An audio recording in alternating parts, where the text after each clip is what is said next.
Hola, buenas tardes a todos.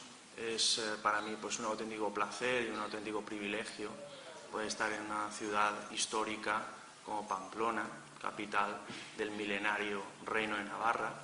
Cuando uno pues llega a una ciudad así, se da cuenta que no es solamente una ciudad, sino que está transitando pues por un pedazo vivo de historia. Dicen que es de bien nacido ser agradecido. Entonces a mí me gustaría empezar dando las gracias. Dar las gracias a todos ustedes, primeramente, pues por haber venido. Dar las gracias pues también a Rubén Torres, a Luis Nasarre, Santiago Mancebo y en definitiva pues a todas aquellas personas que han colaborado para que pues esta charla o esta reunión o como queramos llamar pues sea posible en el día de hoy. Hace unos cuantos años yo era ateo. Bueno, más que ateo era ateísta, porque el ateo es el que considera que Dios no existe, pero el ateísta va un punto más allá. El ateísta es una persona que considera que no solamente considera que evidentemente Dios no existe, sino que además trata de destruir la fe de aquellas personas que son creyentes. Yo era de este caso. Yo recuerdo cuando estaba en la universidad, las universidades se han convertido en un foco muy importante de ateísmo. Quizás en Navarra no, porque Navarra es una honrosa excepción en Europa, pero sí que es cierto que en Europa cada vez avanza más el ateísmo y también las universidades de una forma muy especial. Yo recuerdo cuando estaba en la universidad y estaba, charlando con los compañeros, ¿no? Pues a lo mejor en la cafetería de la facultad o incluso en el metro, cuando teníamos un descanso entre las clases, cada vez que salía el tema de conversación de Dios, la religión, la iglesia, ese tipo de cosas, y yo ya me encargaba de que ese tema de conversación saliera, siempre trataba de atacar la fe de las personas que eran creyentes, siempre trataba de destruir la fe de esas personas, trataba de mostrar que el ateísmo y la ciencia son cosas del progreso, de la modernidad. El cristianismo, es una cosa, pensaba yo en aquella época que una cosa como una rémora al pasado, como supersticiones, supercherías, cosas de gente inculta, gente del tercer mundo, básicamente. Estos son, muchos de los clichés ateos que escuchamos habitualmente, que yo desde luego utilizaba en aquella época. Yo era una persona profundamente anticlerical. Odiaba muchísimo a Dios y todo lo que tuviera que ver con Dios. Tanto es así que cuando estaba en la facultad, por ejemplo, con algunos compañeros que eran ateos también, yo me reía y yo me burlaba. Y yo disfrutaba cuando, por ejemplo, recordaban los fusilamientos de personas que eran religiosas, fusilamientos de sacerdotes o de frailes, durante la guerra civil o en regímenes comunistas, bajo la dictadura de Stalin o en otros países, otras situaciones históricas. Era una persona profundamente blasfema. Cada vez que salía el tema de Dios, mi boca realmente escupía fuego. Entonces empezaba a decir una barbaridad detrás de otra y decía auténticas barbaridades, ¿no? En aquella época. Incluso yo recuerdo que mis padres eran creyentes y lo siguen siendo y yo en aquella época era ateo. Entonces resulta que teníamos discusiones muy encendidas cuando estábamos nosotros comiendo, cada vez que estábamos comiendo y salía el tema de Dios, teníamos unas discusiones tremendas. Y yo incluso me sentía tentado en aquella época de decir, mira, voy a coger la Biblia delante de mis padres, la voy a abrir, la voy a poner en el suelo y voy a bailar un zapateado sobre la Biblia. O sea, tal era el nivel de odio que yo tenía hacia Dios, la Iglesia, en fin, todo ese tipo de cosas. Yo reconozco que no lo hice. No lo hice, básicamente porque, yo soy un lector empedernido, soy una persona que, respeta mucho los libros, soy bibliófilo. Entonces yo decía, hombre, es que esto de pisar la Biblia es un libro, mira que yo odio la Biblia y lo que representa, pero es que, claro, pisar un libro es que es una barbaridad, ¿no? Entonces, por ese motivo es que no lo hice. Pero realmente, si la Biblia en lugar de haber sido un libro hubiera sido cualquier otra cosa distinta, yo, casi con toda seguridad habría bailado ese zapateado flamenco sobre la Biblia. Tal era el nivel de odio que yo tenía en aquellos años. Bueno, visto con perspectiva, yo cuento todo esto, hoy lo cuento, pues, como se puede imaginar, no con orgullo, ni mucho menos, al contrario, que lo cuento con una mezcla de sonrojo y de vergüenza. Pero bueno, entiendo que es necesario contar todo esto para que, bueno, ustedes puedan entender quién es el autor de este libro, cuáles son sus orígenes, de dónde viene, cuál era su forma de pensar. Bueno, lo cierto es que el libro, pues, se titula ¿Por qué dejé de ser ateo? Entonces, claro, evidentemente, en algún momento dejé de ser ateo. Se preguntarán ustedes, ¿cómo cambió la cosa? ¿A partir de qué momento, qué sucedió para que este ateo furibundo pues comenzara a creer en Dios? Bueno, lo voy a contar, pero no lo voy a contar ahora. Lo vamos a contar después de la publicidad. Igual que hacen Antena 3 o Tele5, que hacen ahí unos pequeños anuncios publicitarios, pues bueno, vamos a aprovechar también para hacer un pequeño anuncio. Estoy escribiendo otro libro, que bueno, bueno, se titulará algo así como, no sé, la Biblia explicada con palabras sencillas, o bueno, algo así, ¿no? Es un título provisional. Entonces, el libro pretende básicamente ser como un libro de preguntas y respuestas, ¿no? Sobre la Biblia o sobre el cristianismo. Entonces me gustaría que ustedes, si lo desean, pues colaboraran. ¿Colaboraran de qué manera? De una forma muy sencilla. Cualquier pregunta que ustedes puedan tener sobre la Biblia, no sé, cualquier curiosidad, por ejemplo, oye, pues, ¿qué es eso del pecado imperdonable? Por ejemplo, o ¿qué dice la Biblia sobre determinado tema, sobre este tema X? O, oye, ¿qué ocurrió aquí realmente? ¿O quién fue este personaje? No sé, curiosidades, dudas que pueda tener la gente. Pues lo que vamos a hacer es que vamos a repartir unos blocs como estos, 2 blocs azules, y bueno, pues se va a ir pasando por ahí y ustedes, los que quieran, pues pueden apuntar una pregunta, 2 o 3 o ninguna, si no tienen ninguna duda. Y me gustaría también, muy importante, que apuntaran su nombre y apellidos y la ciudad de residencia, pues Pamplona o la ciudad que sea. Entonces, con lo que sean las preguntas más interesantes, las preguntas que más veces se repitan, etcétera, haremos una selección, publicaremos un libro y, por supuesto, el nombre de las personas que nos han enviado las preguntas aparecerá y, por supuesto, también un agradecimiento hacia esas personas. Entonces, necesitaría que se lo repartieran. Lo van pasando ustedes ahí. Uno de aquel lado y otro. Bueno, después de este pequeño anuncio publicitario, ya que hemos hecho el pequeño corte, ¿por dónde iba? Ah, sí, les estaba diciendo que yo era una persona profundamente atea, blasfema, anticlerical, bueno, ese tipo de cosas. Y hubo un momento en que la cosa empezó a cambiar. Cambió a partir de conocer yo a una persona que era genuinamente cristiana. Era una persona que a mí me impresionó muchísimo. Conocí a una muchacha de Venezuela, que le llaman Liliana Lizcano, y era una persona tremendamente cristiana. Hicimos una buena amistad, teníamos cosas en común, nos llevábamos bien. Pero bueno, cuando surgía el tema de conversación de Dios, etcétera, etcétera, ahí teníamos unas discusiones muy encendidas y bueno, había ahí verdaderas polémicas, ¿no? Pero a mí me impresionaba mucho que Liliana era distinta de los cristianos que yo había conocido, ¿no?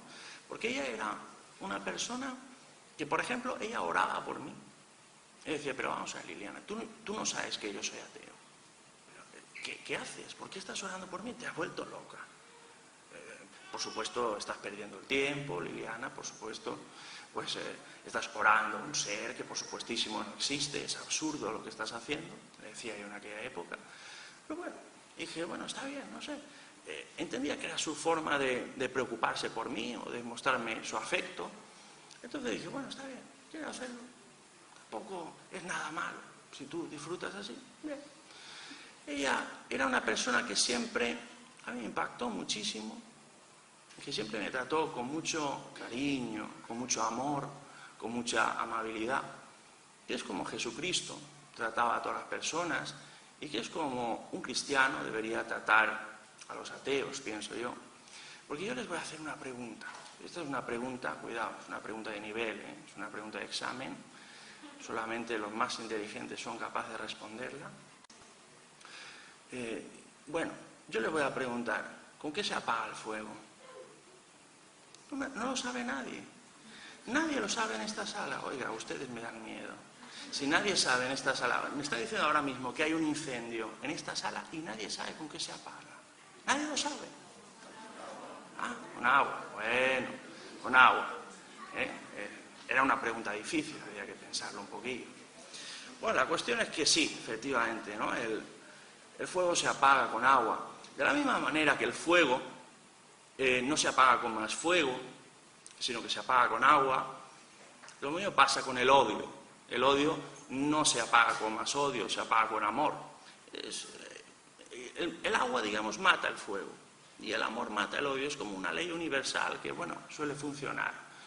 Entonces ella, a pesar de que yo la trataba muy mal y decía barbaridades, ella seguía siempre tratándome, pues, bueno, con amor cristiano, ¿no?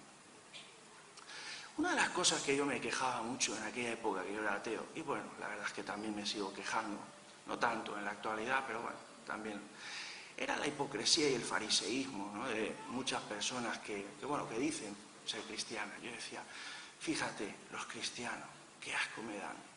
Van los domingos a la iglesia y de lunes a sábado tienen un comportamiento verdaderamente impresentable. Es un comportamiento tan vergonzoso que incluso a mí, que soy ateo, me da vergüenza. Sin embargo, ellos, mira lo que hacen. Sentía un asco tremendo. Es decir, ¿cómo puede la gente ser tan hipócrita? Sin embargo, en el caso de Liliana era distinto, porque Liliana tenía un comportamiento verdaderamente intachable. Tiene un comportamiento correcto, las 24 horas del día, 365 días del año. Bueno, por supuesto todos somos pecadores, ¿no? Es evidente. Yo el primero, no soy ningún santo, soy un pecador, y todos lo somos. Pero bueno, siempre en medida de lo posible hay que tener un comportamiento que más o menos sea correcto. Y yo quería criticarla, ella decía, voy a ver si te pillo por algún lado, a ver, para criticarte, pero no podía. Entonces, esas tres cosas me hicieron darme cuenta de que ella era distinta a las personas que había conocido, era distinta a los cristianos que yo había conocido hasta ese momento. Era una persona que oraba por mí, era una persona que me trataba con mucho amor, con mucho cariño, con amabilidad. Y era una persona, bueno, por supuesto seguimos siendo amigos después de tantos años. Y bueno, y era una persona que además pues tenía ese comportamiento verdaderamente intachable. Entonces me di cuenta que ella era especial, era como si tuviera una luz interior, no sé, como esas personas que dicen, no sé, como Teresa de Calcuta o Vicente Ferrero, esa gente que dices, tiene una fuerza interior, tiene un amor interior que ilumina al resto de la gente, ¿no? Entonces me di cuenta que tenía algo especial y esa cosa especial simplemente era Dios, y a partir de ahí pues quise conocerlo y bueno, pues me convertí. No fue una conversión de la noche a la mañana, pasaron algunos meses, y bueno, la verdad es que mi vida cambió de forma radical. Cambió de forma radical porque, bueno, en la época en que yo era ateo, pues tenía un odio profundo, una gran amargura. Bueno, tuve intentos de suicidio, tenía discusiones muy fuertes con mi madre. Bueno, tampoco quiero entrar mucho en detalles, ¿no? La cuestión es que a partir de ahí sentí como si yo hubiera sido sanado de todas las heridas que tuviera, y a partir de ahí empecé a tener paz.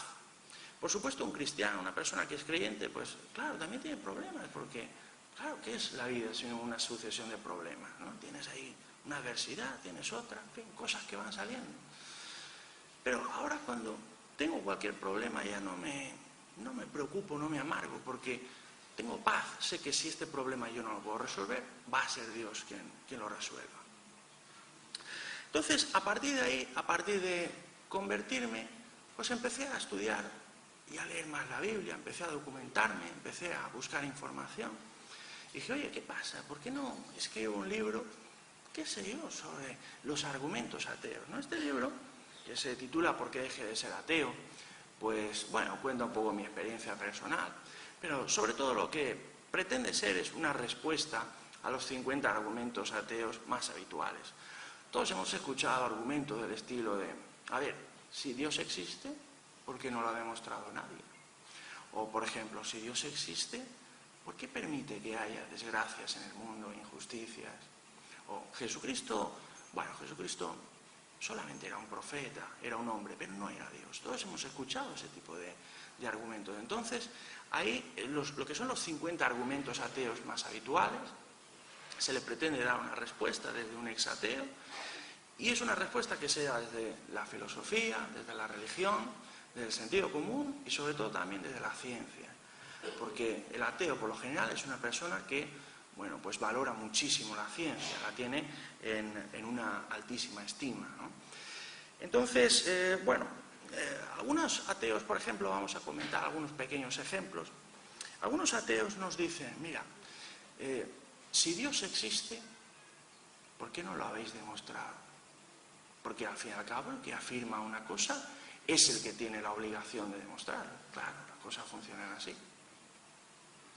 Yo me pregunto, mira, si quisiéramos demostrar la existencia de Dios, ¿podríamos hacerlo con los medios de los que disponemos? ¿Con los medios científicos de los que disponemos? Por el amor de Dios, si tenemos una ciencia tan ridícula, esa ciencia que algunos ateos idolatran, una ciencia que es incapaz de curar el constipado. Cada vez que llega el invierno la gente se resfría. Una cosa tan simple como el constipado, no estoy hablando del SIDA o del cáncer, el constipado. Una cosa tan simple. Eso, nuestra poderosa ciencia, nuestra idolatrada ciencia, es incapaz de curar una cosa tan simple como eso. Si ni siquiera hemos conseguido salir del sistema solar, y mira que es un sistema pequeñito, si no conseguimos conseguir esas cosas, si no logramos esas cosas, ¿cómo vamos a poder demostrar la existencia de Dios? Con una ciencia tan ridícula, tan primitiva y tan limitada como la que tenemos. Empecemos primero por curar el resfriado y luego ya nos marcaremos otros objetivos mayores. Algunas personas dicen, bueno, pero Dios no existe. ¿Cómo? Claro, no existe porque no se ha demostrado. Yo creo que hay determinadas cosas que sí que existen, aunque no se puedan demostrar. Por ejemplo, yo creo que el amor existe. Y pienso que el amor existe, aunque no se pueda demostrar, porque al fin y al cabo no podemos demostrar la existencia del amor con una, con una ecuación matemática, por ejemplo, o con una probeta en un laboratorio. El amor no se pesa, no se toca, no puedes decir, mira, te quiero 30 metros cúbicos de amor o te quiero 20 kilómetros de amor, no puede ser. No se puede demostrar empíricamente. Claro, habrá quien diga, no, perdona, ¿acaso mi mujer o acaso mi marido no me demuestra con sus palabras y con sus acciones que el amor existe? Bueno, está bien, te lo admito, pero yo creo que ese razonamiento no lo darían como válido en ningún laboratorio del mundo. Eso no sería, digamos, una demostración empírica de nada. Y no por eso no porque no podamos demostrar con una raíz cúbica o con una raíz cuadrada que el amor no existe, no por eso vamos a decir que no exista. Hay cosas que existen, aunque no las podamos demostrar. Hay cosas sin duda que existen, aunque no las podamos ver. Bien, hace cuestión de unos pocos años, creo que 5 o 6 más o menos, pues los científicos de la NASA dijeron una cosa que a mí me llamó mucho la atención. Dijeron, atención, que el 95% del universo, cuidado, 95% del universo es invisible. Es decir, está compuesto de una materia que se llama materia oscura y que resulta que es invisible. Eso significa que todo ese universo que nosotros vemos es un universo tan grande que vemos con los telescopios, con millones y millones de años luz de distancia, con esas nebulosas, esas galaxias, los agujeros negros, esa inmensidad, con ese tamaño tan monstruoso. Cuidado, solo es un 5% de lo que realmente hay. Hay un 95% más de cosas, lo que sea, que están ahí y que no lo podemos ver. Claro, cuando esto nos lo dicen los astrofísicos de la NASA, nos lo creemos. Porque decimos, claro, es que estos tíos son los de la NASA. ¿Quién va a saber más que ellos? Entonces decimos, claro, está bien, sí. La cuestión es, ¿cómo podemos creer que el 95% de todo cuanto existe es invisible? Y luego decir que Dios no existe porque al fin y al cabo, como no lo ha visto nadie nunca, para mí me parece una auténtica paradoja. Creo que es una pregunta para pensar un poquito. ¿Sabes qué ocurre? Que Dios no existe. El universo se creó solo, ya sabes, pues el Big Bang, hubo un día una explosión muy gorda, muchos millones de años de por medio. Está bien, aquí hemos llegado. El escritor francés Jules Rostand decía que la autocreación del universo es un cuento de hadas para personas adultas. Yo creo que en el fondo pues es así, ya que yo me pregunto, ¿acaso alguna vez alguien ha visto algo que se cree a sí mismo? ¿Acaso alguna vez hemos visto un árbol que se cree a sí mismo? ¿Hemos visto acaso alguna vez un mosquito que se cree a sí mismo? Algo más diminuto, un microbio. ¿Acaso alguna vez en toda la historia de la humanidad se ha observado alguna vez que un microbio se cree a sí mismo? Eso no se ha observado nunca. Entonces, si un microbio, que es una cosa minúscula, no se crea a sí mismo, ¿cómo podemos pensar que el cosmos, con lo grande que es, con lo gigantesco que es, se ha creado a sí mismo? A mí me parece que es atentar contra el sentido común y contra la lógica. Otras personas nos dicen, bueno, todo es fruto del azar. Estamos aquí por casualidad. Esa es el Big Bang, una explosión, muchos millones de años de por medio, la evolución. Y aquí estamos. Los seres humanos hemos aparecido en la Tierra pues por chiripa, por una combinación de factores. Hubo suerte y ya está. Todo fue una casualidad, el azar. Mira, podría ser. Yo no lo voy a negar, por poder ser, podría ser.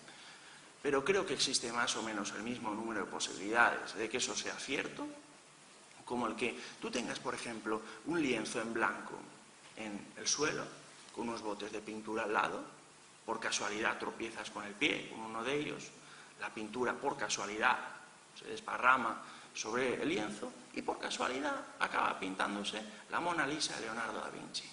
O, si lo queremos ver de otro modo distinto, por casualidad tropiezas con el bote de pintura, por casualidad la pintura se desparrama y bueno, 10 millones de años después o 100 millones de años después, ahí aparece la Mona Lisa de Leonardo da Vinci.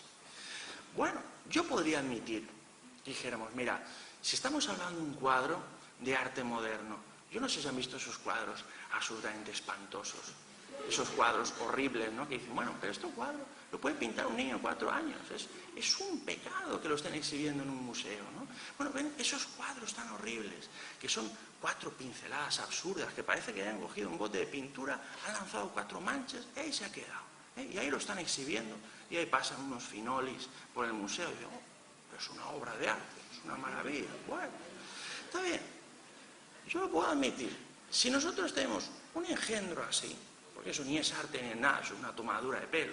Cuando nos encontramos un cuadro de estas características, está bien, yo puedo admitir que eso ha salido por azar. Puedo decir, está bien, tú tenías el cuadro en el suelo, tropezaste con el bote de pintura, la pintura se desparramó, hay 4 manchas absurdas, está bien, ahí está, exhibiéndose en un museo y la gente pagando por verlo, muy bien. Puedo admitir que eso ha salido por azar.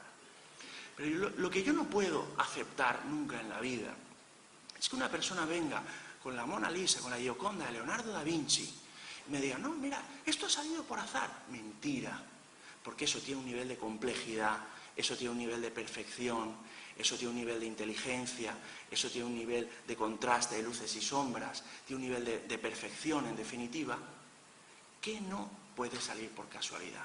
Porque, señores, las cosas que en la vida salen por casualidad, ninguna de ellas sale con un altísimo grado de perfección y con un altísimo grado de complejidad.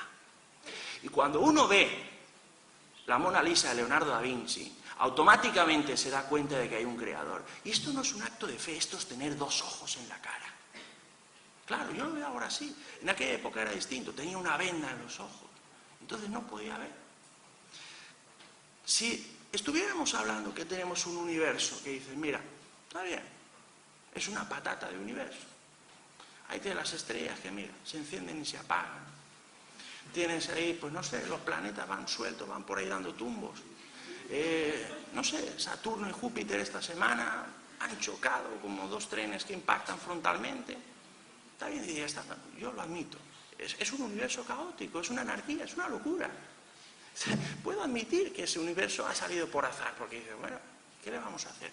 Pero cuando tú ves un universo, que todo está en orden, existen unas leyes físicas, existen unas fuerzas muy poderosas que hacen que todo esté en su sitio, que todo esté bajo control. Y dice, bueno, todo esto ha salido por azar.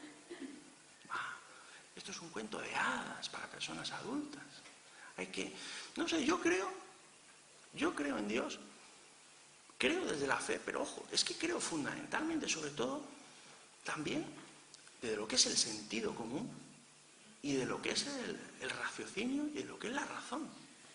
Este libro en sí lo que pretende simplemente es mostrar al ateo que, bueno, pues que con diversos argumentos, pues que creer en Dios es una posibilidad muy certera, que creer en Dios desde luego es mucho más razonable, es mucho más racional y mucho más científico de lo que muchas personas, pues, a priori puedan creer. Voy a beber un poquito de agua a la salud de ustedes, caballeros y damas y caballeros. Bueno, vamos a seguir con la charla. En aquella época, cuando yo era ateo, yo leía la Biblia y decía, bueno, madre mía, qué barbaridades, ¿no? La Biblia, ese libro de cuentos chinos, ese libro de leyendas, ese libro de mitos, ¿no? Que dice, bueno, pero esto será posible. ¿Cómo alguien puede creerse estas cosas? Si solamente aparecen de tonterías y leyendas. ¡Buah! Dios mío. Y bueno, la cuestión es que a partir de hacerme cristiano, a partir de conocer al Señor, empecé a leer la Biblia, pero leer la Biblia de verdad. ¿Cómo se lee la Biblia de verdad? Bueno, lo que no hay que hacer nunca, creo yo, es coger un trozo, un fragmento, aislarlo de todo y analizarlo. Pues claro, dicen que un texto sacado de contexto se convierte en un pretexto.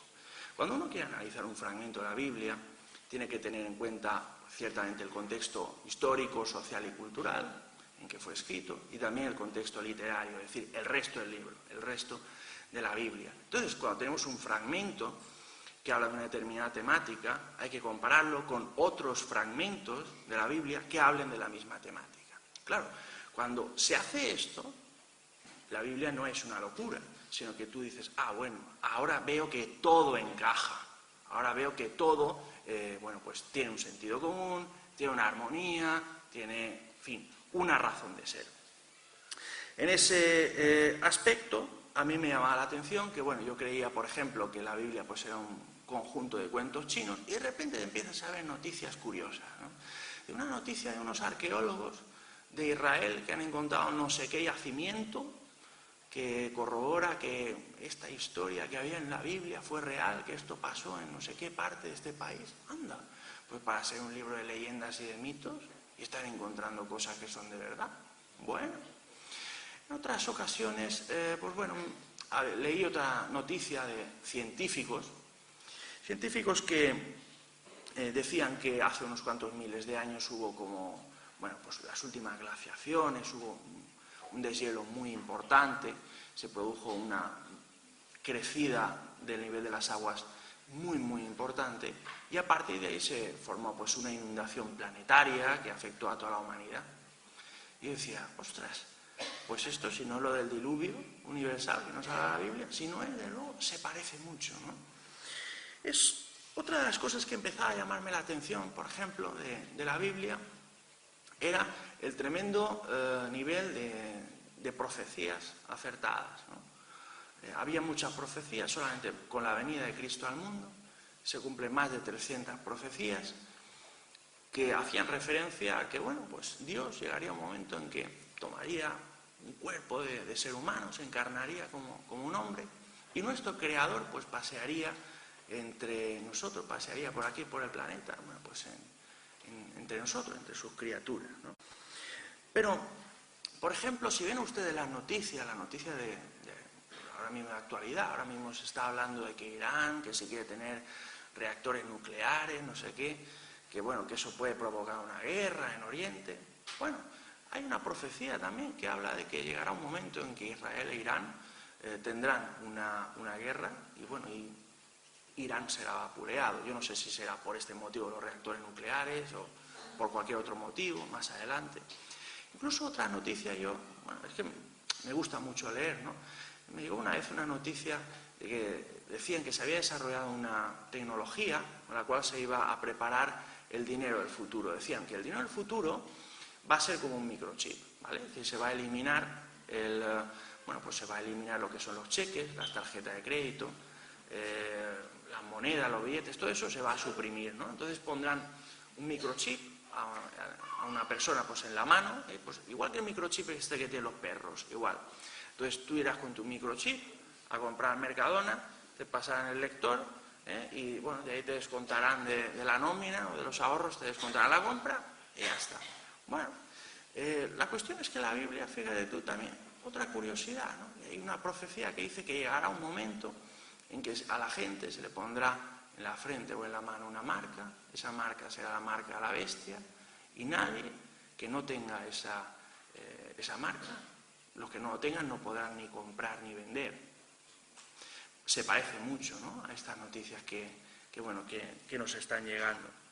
Incluso a mí, por ejemplo, una de las profecías que a mí más me ha impactado son las que hacen referencia a la nación de Israel. En la antigüedad existía el antiguo reino de Israel y había una profecía en que Dios decía: mira, como sois desobedientes, va a llegar un momento que yo voy a deshacer vuestro país. Y esa profecía se cumplió. Llegó un momento en que los romanos, vapulearon a los israelitas y lo que es el reino de Israel, la nación de Israel, simplemente desapareció. Había otra profecía que decía: bueno, los judíos andaréis errantes de nación en nación. Bueno, y eso se cumplió. Sabemos que, de hecho, hasta hace muy, muy poquito tiempo, ¿cómo se le llamaba judío? Judío errante. Iban los judíos por ahí dando tumbos por todos los países del mundo, en ningún lado los querían. Bueno, eso se cumplió.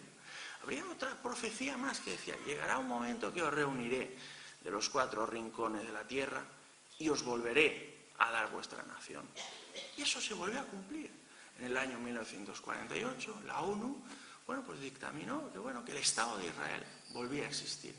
Era una cosa que realmente atentaba contra toda lógica humana. Porque claro, es como, un país que durante 2000 años no ha existido y que de repente vuelve a existir. Es como si dijera: bueno, vamos a resucitar al Andalus, o vamos a resucitar el Imperio de Roma, o el Imperio Azteca. Son países que están realmente enterrados por la historia. Entonces, pretender o tener la esperanza de que eso algún día puede volver a existir atentaba contra toda la lógica humana. Y aún así estaba escrito en la Biblia y otra vez se volvió a cumplir. Incluso en la Biblia se llega a encontrar cosas muy, muy interesantes. Por ejemplo, hay determinadas teorías científicas que han sido, incluso descubiertas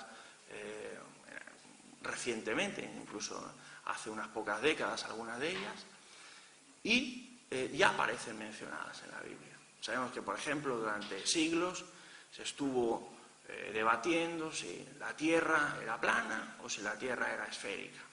Sobre eso, corrieron ríos de tinta y también ríos de sangre. La Biblia ya te habla de lo que es la redondez de la Tierra, pero es que en la Biblia no solamente te habla de eso. Puedes encontrar, por ejemplo, te habla también de la casi infinita extensión del universo sideral, la ley de conservación de la masa y la energía, el ciclo hidrológico, el vasto número de estrellas, la ley de la creciente entropía, la importancia de la sangre en el proceso vital, la circulación atmosférica o el campo gravitacional. Por supuesto, claro, no se va a encontrar con un lenguaje técnico como podríamos tener en un libro de bachillerato escrito en el siglo XXI, pero todo eso ya aparece mencionado ahí. Entonces yo empecé a reflexionar y empecé a decir: vamos a ver, si esto es un libro de cuentos chinos, ¿cómo es posible que se haya cumplido todas estas cosas? Mira, un libro de leyendas y resulta que los arqueólogos te dicen: no, mira, esta historia ocurrió realmente. Y unos científicos te dicen: mira, que es que esto del diluvio de verdad pasó. Una serie de profecías que una tras otra, sistemáticamente se van cumpliendo. O incluso, teorías científicas que han llegado a ser descubiertas hasta hace muy poco con el paso de los años. Entonces dices: ¿cómo es posible que si la Biblia es un libro de cuentos chinos, un libro de leyendas y de mitos, se haya cumplido todo eso? Yo puedo admitir, del sentido común, decir: mira, un libro de mitos puede acertar una cosa, puede acertar 2, puede acertar 3, pero cuando acierta una tras otra, entonces es que ya no es un libro de cuentos chinos. Entonces es que ese libro es especial, ese libro es la palabra de Dios. Ese libro es, digamos, el libro de instrucciones que nuestro Creador nos dio a los seres humanos para que nosotros podamos vivir la vida acorde a su voluntad. Hay ateos que pueden decir, bueno, está bien, supongamos que hay un Dios. ¿Por qué tiene que ser el Dios cristiano? A ver, hay tantas religiones. ¿Por qué no va a ser la religión verdadera el Islam, o el budismo, o cualquier otra? Lo cierto es que hay muchos nombres para la religión en el mundo, pero en el fondo todas las religiones, a excepción de la cristiandad bíblica, todas encajan dentro de la misma categoría. Todas las religiones te explican que tú vas a obtener un premio en la otra vida. Llámale cielo, paraíso, nirvana, llámale como quieras. Y que ese premio tú lo vas a obtener con tus propios méritos. Pues ya sabes, ¿no? Haciendo buenas obras o cumpliendo con determinados rituales religiosos. La Biblia te explica que todo eso está muy bien, pero que es insuficiente. Que es insuficiente por la sencilla razón de que todos somos pecadores y al tener pecado, bueno, pues quedamos destituidos de la gloria de Dios, quedamos apartados, ¿no?, de la gloria de Dios, y el cielo, de algún modo, se cierra las puertas del cielo. Porque todas las personas, incluso las personas más buenas, incluso las personas más santas, también esas tienen pecado. Y Dios, en su perfección o en su santidad, no puede permitir que alguien con pecado esté en su presencia. Es como si vamos a hacer un acto muy importante, un acto que va a estar, pues, qué sé yo, va a estar el rey don Juan Carlos, y va a estar el presidente de Navarra, y van a estar, pues no sé, el presidente del gobierno español, y bueno, gente así muy importante. Y de repente tú apareces con tu traje de corbata y tal, pero ahí tienes un manchurrón de tinta, ¿no?, o vas un poco sucio. Claro, no te van a decir, pase usted, te van a decir, oiga, cámbiese la camisa. Aquí hay gente importante, no te van a dejar pasar con una mancha. Y ahí nosotros, los seres humanos, tenemos un problema muy grave. Y es que ese problema es que todos somos pecadores, todos, bueno, pues tenemos pecado. Por lo tanto, la única forma que tenemos de salvarnos es aceptar a Jesucristo. Es decir, no es que nosotros mismos, por nuestro mérito, nos salvamos, sino que es Dios el que manda a su Hijo, el que manda a Cristo, y es Él el que te salva a ti. Yo pensando en lo que son, bueno, pues personas que a lo mejor pues no sean creyentes o que pueda haber en la sala, voy a poner un ejemplo muy gráfico y creo que se va a entender bien. Pensemos en una persona que no sabe nadar. Esa persona que no sabe nadar tiene la brillante idea de lanzarse, de zambullirse en una piscina honda. ¿Qué va a ocurrir? Pues esa persona se va a ahogar, lógicamente. Las religiones del mundo le van a decir, tranquilo, tú por tus méritos te vas a salvar. Tú por tus méritos vas a salir de esa piscina adelante, sálvate. La Biblia dice otra cosa. La Biblia dice, ¿tú no te das cuenta que tú no vas a poder salvarte a ti mismo? ¿Tú no te das cuenta que no sabes nadar? Tú lo que necesitas es que un socorrista se zambulla en esa piscina y te pueda rescatar. Pues bien, ese socorrista es Jesucristo. Por eso es tan importante que nosotros podamos aceptarlo pues como Señor y Salvador de nuestras vidas, ya que a través de su sacrificio es que Él vino a salvar a la humanidad. Estamos, bueno, pues terminando ya, ¿no?, esta pequeña charla. Hemos visto solamente pues muy por encima, ¿no?, algunos de los argumentos que se pueden encontrar en el libro. Insisto que la intención del libro es sobre todo hacer reflexionar. El libro puede ser muy útil para personas creyentes, para personas que sean cristianas, para, bueno, a lo mejor conocer mejor la mentalidad de un ateo, o para, bueno, a lo mejor dar más argumentos a su fe o a sus creencias. Y puede ser también muy útil para una persona que sea atea o agnóstica a la hora de, bueno, ver respuestas que se le dan a sus inquietudes, y se las da precisamente una persona que ha sido atea y que ha sido anticlerical, ¿no? Estamos, como les digo, terminando ya lo que es esta pequeña exposición. Cuando terminemos, pues si ustedes quieren hacer alguna pregunta, pueden hacerla, eso sí, con una condición, no sean preguntas difíciles, tienen que ser preguntas fáciles, las difíciles no las vamos a aceptar. Entonces, claro, eso ya sería abusar un poquito de la confianza, ¿no? Preguntas, pero que sean fáciles. Entonces, pues bueno, simplemente comentar eso, ¿no? Comentar que en el día de hoy este libro lo que pretende simplemente es tratar de hacer reflexionar, de mostrar otra visión, de mostrar pues otro pensamiento, ¿no? Comentar simplemente que, bueno, si usted es una persona que es creyente, bueno, el libro le puede servir para conocer un poco la mentalidad de un ateo.